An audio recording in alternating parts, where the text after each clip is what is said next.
we can build that kind of more of an in-house capability, I think has been really beneficial. It's a lot more challenging to do that when you've got a variety of different manufacturers, a variety of different connections, a variety of different tools and softwares. So, really being able to take a kind of an ecosystem level approach is definitely benefited our operations team, but we've also been supporting them through continuous service improvement activities as well.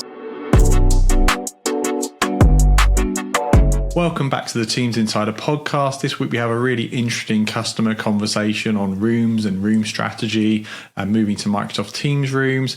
We have Andrew Liptrot, who is Global Services Lead for AV and Workplace Technology at Haleon. Haleon operate in over 100 markets, have more than 24,000 employees. So really interesting environment. And we talk about his team's journey and choosing devices and strategy and best practices. Real interesting insights on how to maximize service and manage service. Many thanks to Andrew for jumping on the podcast and sharing his thoughts and insights. And I hope you enjoy the show. Hi, everybody. Welcome back to the podcast. As you know, we really like to have customer stories on the pod. It's a really great way to get real world perspective. And this is going to be a great conversation, really interesting organization. Got Andrew from Haleon. Andrew, do you maybe want to introduce yourself a little bit about your role? Brilliant. Thanks, Tom, and thanks for the opportunity today. So, my name's Andrew Liptrot. I'm the service owner and product lead for our AV and Workplace Technology group in Haleon. For those of you who don't know Haleon, we're a global consumer healthcare company listed in New York and London. Yeah, a large organisation, and give us a feel for kind of your user base and your rooms. We're going to get into the Teams rooms conversation here, so it's good to get some context. Yeah. So again, global company, there's over 24,000 employees. We've got locations in over 100 different markets, a range of office-based to frontline workers across science, manufacturing, obviously, and sort of commercial, marketing spaces globally. Awesome. And just for a little bit of context, what's your background in our space?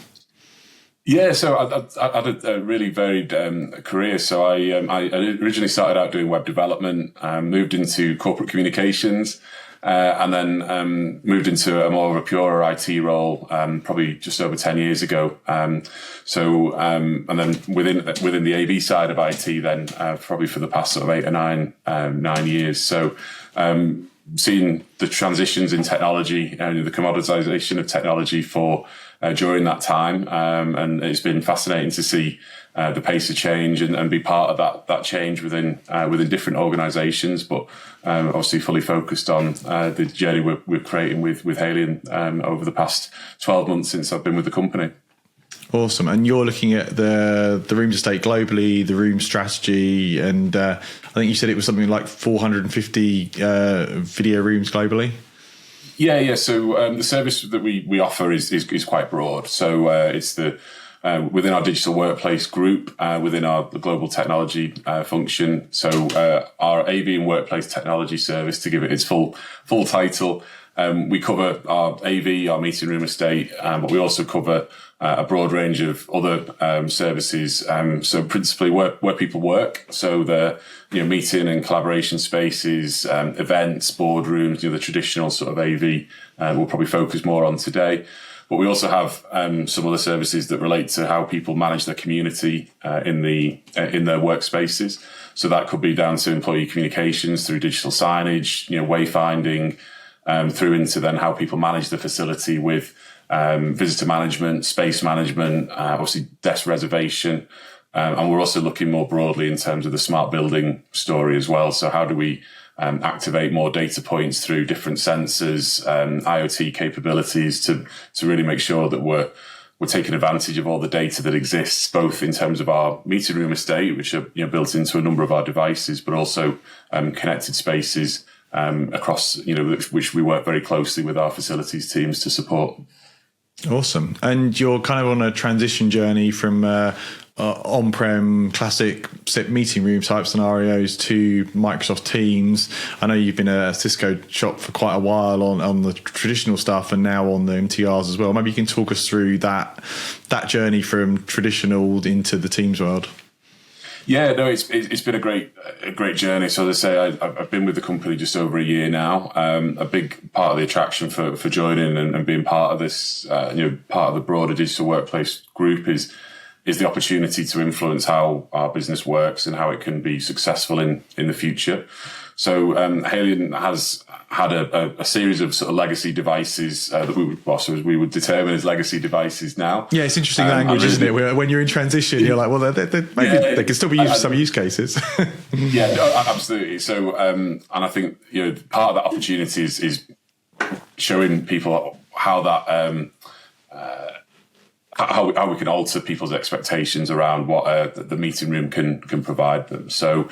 When we talk about a legacy estate, I mean, as you mentioned, typically would have been on-premise video estate, that are now connecting via CVI into Microsoft Teams. Microsoft Teams is our sort of company platform. We're very much a key partner with Microsoft across our O365 estate.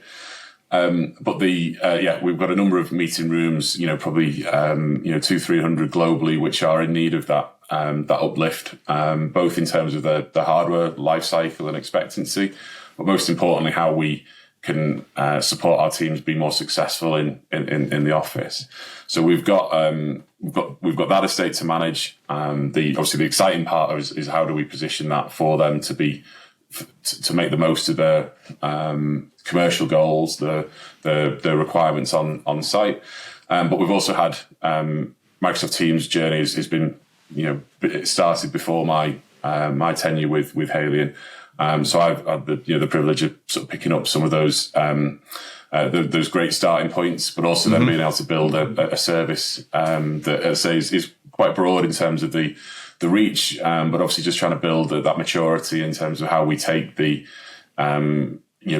company forward. So we've developed a new set of standards. We are doing a broad set of business engagements at the moment around that lifecycle planning. And as I say, we're just really, keen to work across the business to really, position what we do and kind of demonstrate how we're, wanting to partner with the business to be part of that success story. Yeah, I definitely want to get into that, talking to the business and your kind of business engagement and design philosophy, because that's really interesting. Let's talk about those standards though, because that's interesting as well. So I know you've looked at different options and different room types and different kit. Kind of maybe talk us through the standards approach first, and then the kind of the kit choices that have matched up. Yeah. So when I joined, I say getting on for a year ago now, it was very clear that there was some uncertainty around which is the right approach for Haleon, and I think the priority that we had, as a team, was very much focused on reliability, supportability, and obviously leveraging the partnerships that Haleon has globally with a number of different vendors. So they really helped us kind of double down on what were the urgent things that we needed to improve on, and ultimately going back sort of further in the initial stages of Haleon's Microsoft Teams journey, maybe what didn't go so well, why did that not go so well, and what were we doing to resolve that. So I had the great fortune to work with a number of fantastic colleagues as I joined, who were well on the way to establishing some of the kind of the ground foundations that we needed to really lock in a new set of standards. So really, we worked through to get that prioritization complete, define what those standards were. But again, I was really keen to make sure that we were putting it into a business context. We're building a service here for two people, really. There's the owners of the technology. We need to make sure as stewards that we manage it correctly and securely. But actually the consumers of the service are our business colleagues, whether they're frontline workers in the office, in a range of different spaces. We want to make sure that they're aware of what we do. So making sure that our service was really clearly defined, make sure that the devices were fully supported. So again, making sure that they were connecting to the right systems, they were going to be supportable for the long term. And then obviously they're making sure that they were compliant to all of the internal security policies and everything that we had. So That's been a good journey to be on. It's really helped us focus on some key areas, and as I say, then make sure that we were delivering a compliant set of standards that fits within our sort of technology group, but also then is future proof and fit for purpose for the long term. Yeah, and you said you'd ended up on kind of 4 principal room types. Maybe you can talk us through the different scenarios within the organisation. Yeah, I think, again, focusing on how we make it commercially relevant to our business teams, we wanted to really, not just when we talk about standards, talk about it in a way that feels like we're talking about a cost to the business. It's about how do we present that value? How do we show the outcome that's possible? And I think, again, the opportunity that we have as an organisation here is because we've got a range of different products and a range of different standards that we need to move forward from. We've got the opportunity to really kind of get that right now and engage with the business for what they need. So our initial sort of set of room types really falls into 4 categories. So we've defined a meet category, a create category, an influence, and also engage. And they really kind of represent the broad strokes of our identified room types today. So they rather do what they say on the tin. Obviously, meet is very much about bringing people together in a smaller sort of style way, so that people can catch up and have a good quality meeting and connect globally with the teams that they work with. Create is really something that I really believe is probably the next step. And I think if I look at the roadmaps that we're seeing from a number of different manufacturers, but certainly in terms of software partners in Microsoft, M365, is getting people to actually do more in the meeting room. Don't just present the work that has happened in the previous days or weeks running up to that particular time to bring people together. Why not book that space to actually do the work? So whether that's creating a business plan, project plan, marketing plan, whatever that could be, again, we want to be able to sort of show how that space in an office or on a frontline work environment can actually have that creation capability. And that's it's moving from kind of video room to content collaboration room. So thinking about touch surfaces and apps and content as much as a video. And it's a complicated concept for people to sort of see. It's very much reliant on how we show people the opportunity and show people the potential, but also recognise the need for good quality change management, good quality in terms of the support applications that people rely on, whether that's in Microsoft or in other tools that we have available, being able to just work differently. And that's a big part of that cultural shift that I think, is a challenge for anyone in our industry as we move from, I guess, sort of hardware and room types that people have been used to seeing over many years, and actually being able to help people understand actually the rooms and the technology is now in a position with the software that can actually change how people work. And obviously you add that into the AI stories that are coming out through all of our, across the industry. Users have got a difficult job, right, to understand exactly, well, what are they being asked to do? How do they do it? How do they make sure that they can adjust themselves to do that? And I say part of our role as product owners is to help with that.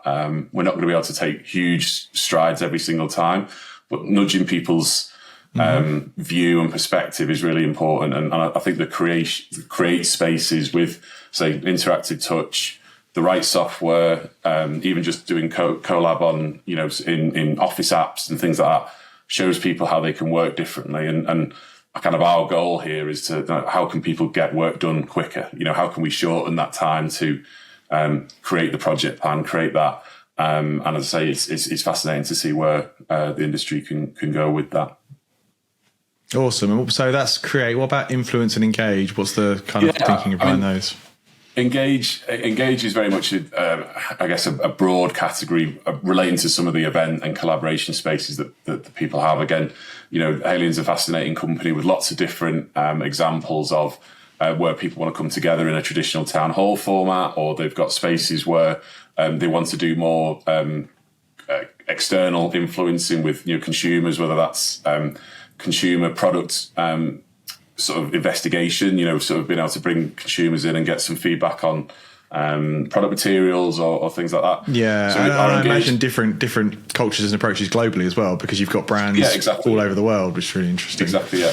So the engaged spaces are very much around the kind of the recognition that there isn't a one size fits all approach for that, but fundamentally we're trying to bring people together to have that kind of hub in their space, either for internal or for external use.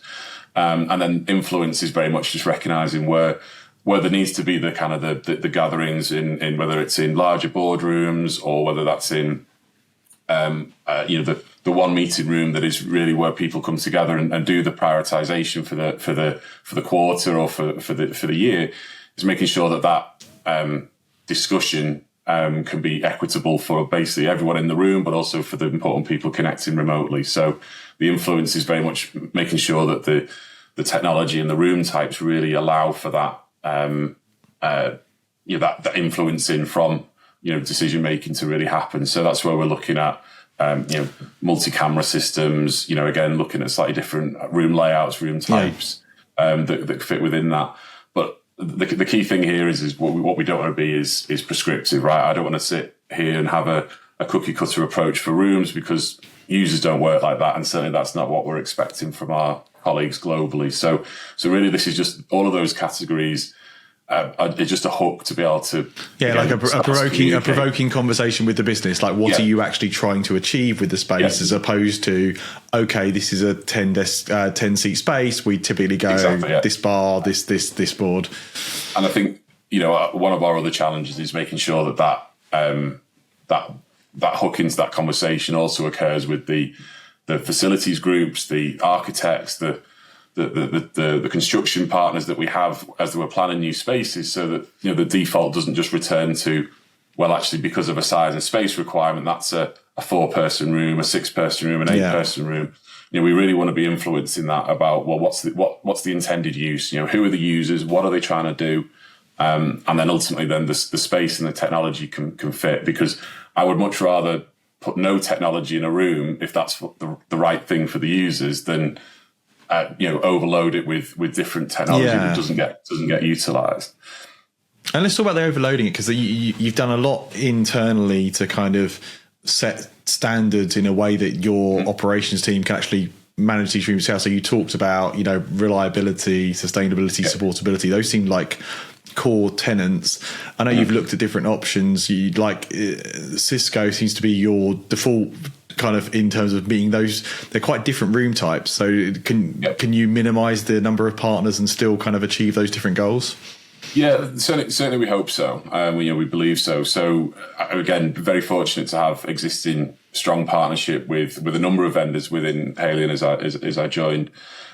We did do a broader review of a number of different technologies and solutions. And as I mentioned before, there had been some initial sort of work with relating to Teams room journey prior to my joining. Yeah. But I think I feel fortunate to see the advancement in technology, as I mentioned earlier.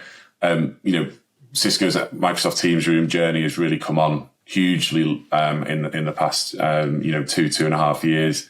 And I think then that's really fitted in with a recognition, certainly from what suits our business, is we can do a lot with fewer components. So all of the 4 categories I mentioned, and probably more that we'll gather from other business engagement that we do, effectively is drawing from the same set of ingredients across the different rooms. So whether that's screens, camera bars, microphones, multi-camera systems. What we're trying to be able to do is how can we use the fewest sets of components within that to achieve that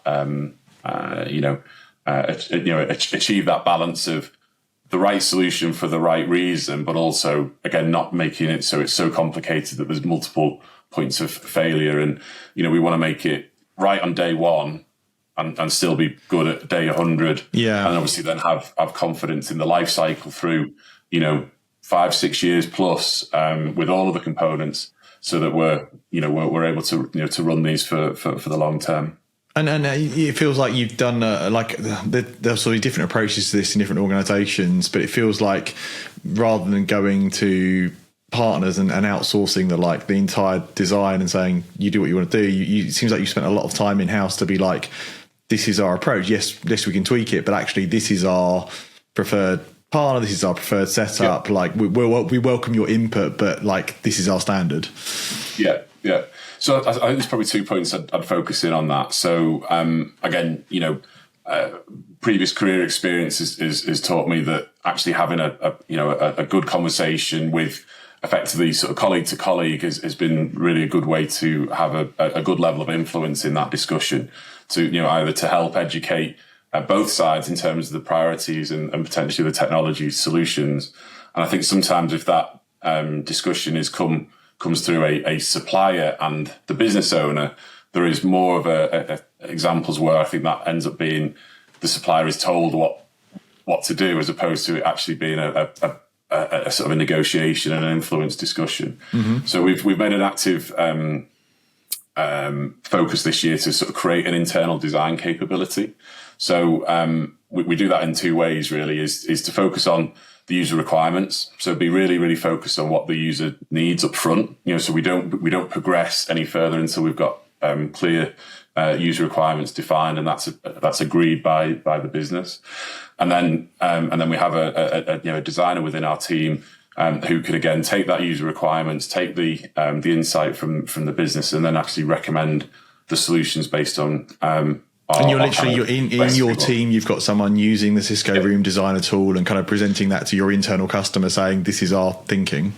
Yeah, I mean, the room designers is one example of again how we can have that positive, influential, discussion, because it's very visual, it's very simple, but we do have obviously detailed diagrams, detailed schematics that actually once the solution is kind of approved and recognised, then we can then basically package that up, and then we can then work with a range of partners depending on location and prioritization in terms of when that demand.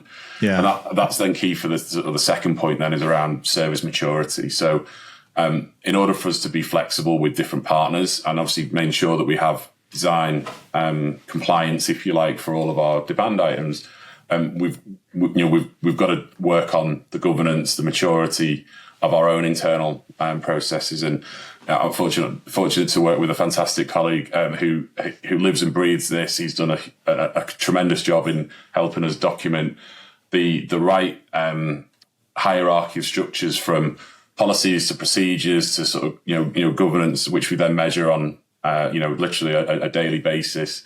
And obviously where we want to work with partners, they want to understand, well, what are our SOPs? So we've been working to backfill those kind of gaps. So we're not just doing the front end kind of engagement and deployment. We're actually building a framework, which then means it's repeatable and high quality.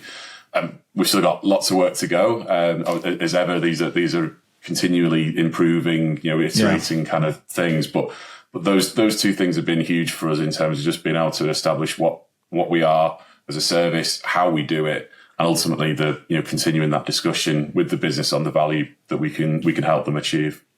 Yeah, I think it's really, 2 big things I'm taking away from this conversation. One is the level of your conversation is so much more about the business and the business outcomes and kind of provoking the business into, yes, you've got 12 rooms in Paris, but what are you trying to achieve?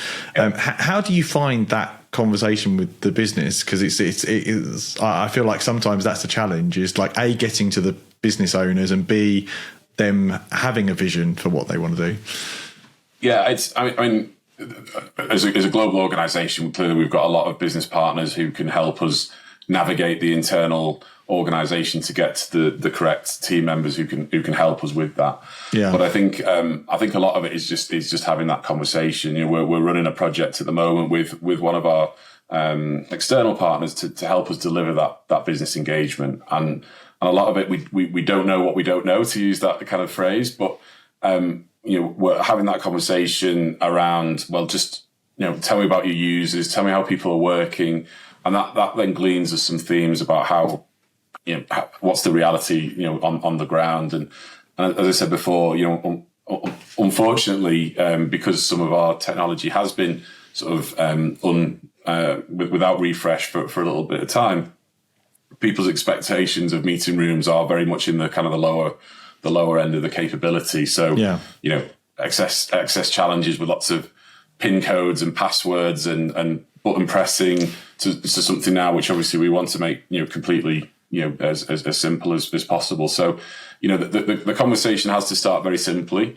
But ultimately what we're trying to be able to demonstrate is, well, look, the table stakes have moved on hugely. So that's, that's a big reassurance. But actually what we're trying to do is just listen for those prompts. And Haleon as an organization has some, fantastic goals that are set out for the next 5-6 years and beyond. And it's interesting for me to hear a general manager or CFO how they interpret that, what that means for their business commercially.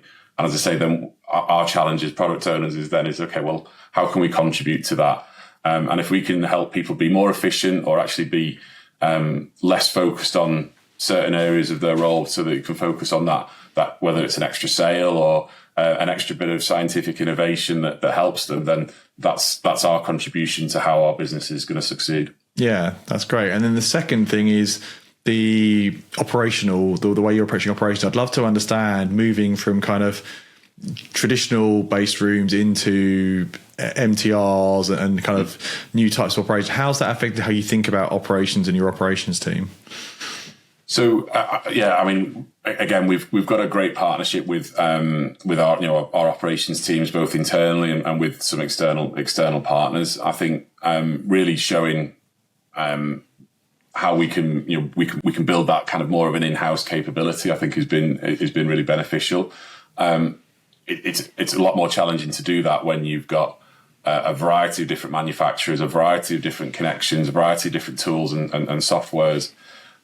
So really being able to take a kind of an ecosystem level approach is definitely benefited our operations team. But we've also been supporting them through continuous service improvement activities as well. So again, going back to the service maturity, how are we treating problems? How are we treating change? How do we make sure that we are, learning from from effectively the tickets that get raised, but also more importantly, the tickets that don't get raised. So how do we create more of that kind of alerting? The proactive monitoring, the alerting, the knowing the room is offline or has an issue before the user gets to it. Because you can argue you've impacted the user if the user had to raise a ticket. The aspiration is before they do, right?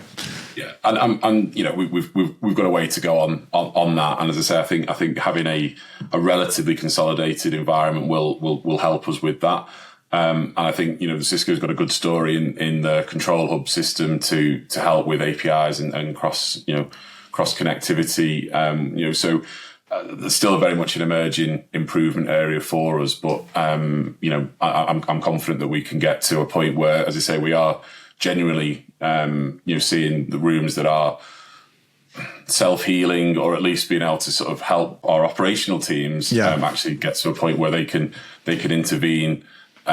Potentially out of hours, and then it's ready for the business day.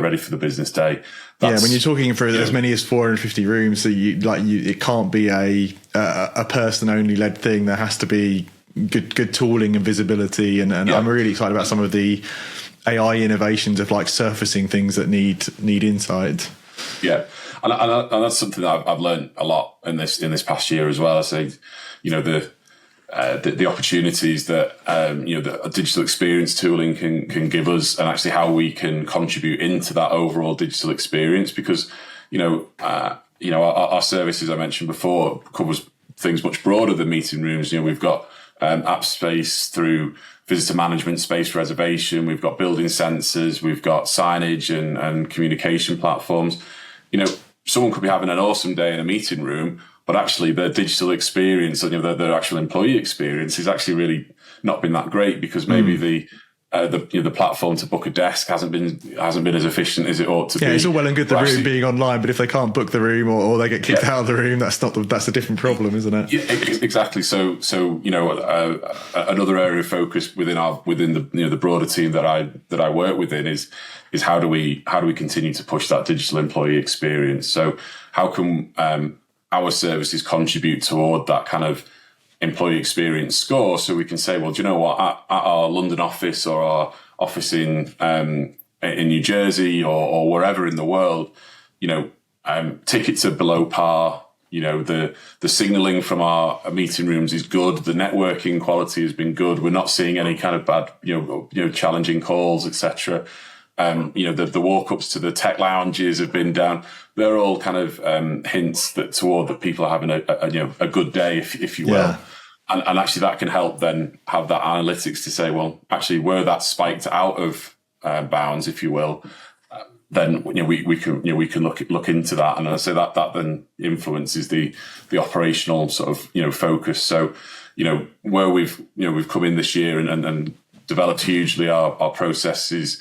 It's important that we look beyond the breadth of our immediate services and get into a wider conversation about the experience, basically. That wider conversation on actually is are we actually helping people be more efficient? That's the goal. We want to improve people's technology experience in the work. And as I said before, if we can help them be more efficient, then actually they can focus on the role that really makes the difference for them. That's awesome. Andrew, thanks so much for sharing so much about the journey. It's really interesting, super interesting organisation with obviously massive goals. But I love the level of business engagement in this conversation. It's what are we looking to achieve? And that coupled with the service standardization, I think is really interesting as well. If you're bringing this stuff in-house as much as you can in terms of operations and best practices, then not having a dozen different vendors and a dozen different things to do, I can see how that can definitely help. Yeah, no, it's brilliant. As I say, I'm delighted to share. We've got lots of exciting things to come as well. So I appreciate the opportunity to speak today. So thank you, Tom. Awesome. Thanks so much.